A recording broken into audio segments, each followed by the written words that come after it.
എങ്ങനെ ഇനി ജീവിക്കുമെന്ന് പറഞ്ഞ് വിഷമിക്കുന്നവരുണ്ട് ഈശോ. ഇങ്ങനെ ഓരോരോ തരത്തിൽ വിവാഹം കഴിച്ചതിന് കർത്താവേ അവിടെ ജീവിക്കാൻ പാടില്ല, നിവൃത്തിയില്ലാതെ സ്വന്തം വീട്ടിലോട്ട് ഒളിച്ചോടി വന്ന് താമസിക്കുന്നവരുണ്ട് ഈശോയെ.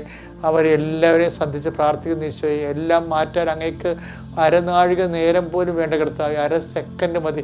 എൻ്റെ കർത്താവിൻ്റെ വിരുദ്ധം കൃപാസനം അൾത്താറെ ജീവനോടെ പ്രത്യക്ഷപ്പെട്ട പരിശുദ്ധ അമ്മയുടെ മാധ്യസ്ഥനെ ആശ്രയിച്ച് പ്രാർത്ഥിക്കുന്ന എല്ലാ മക്കൾക്കും സന്ധിപ്പും സമാധാനവും സമാശ്വാസവും സൗഖ്യം ലഭിക്കാനിട ഇടയാക്കണമെന്ന് നിത്യം പിതാവും പുത്രനും പരിശുദ്ധാത്മാവായ സർവ്വേശ്വര എന്നേക്കും ആമേൻ. കർത്താവേ, ഇന്ന് കടന്നു പോകുന്ന വഴികൾ, കണ്ടുമുട്ടുന്ന വ്യക്തികൾ, ചെയ്യുന്ന കാര്യങ്ങൾ, പറയുന്ന ചർച്ചകൾ, എടുക്കുന്ന തീരുമാനങ്ങളെല്ലാം കർത്താവിൻ്റെ കൃപയിൽ നിറയട്ടെ. ഞങ്ങളുടെ ചിന്തയ്ക്കോ ബുദ്ധിക്കോ അതീതമായി ആകസ്മികവും അവിസ്മരണീയമായി സംഭവിക്കുന്ന, അവിചാരിതമായി സംഭവിക്കുന്ന എല്ലാ തിന്മകളും യേശു ക്രിസ്തു നാമത്തിൽ ഉച്ചാരണം ചെയ്യപ്പെടട്ടെ. I command you in the name of Jesus Christ, you be blessed.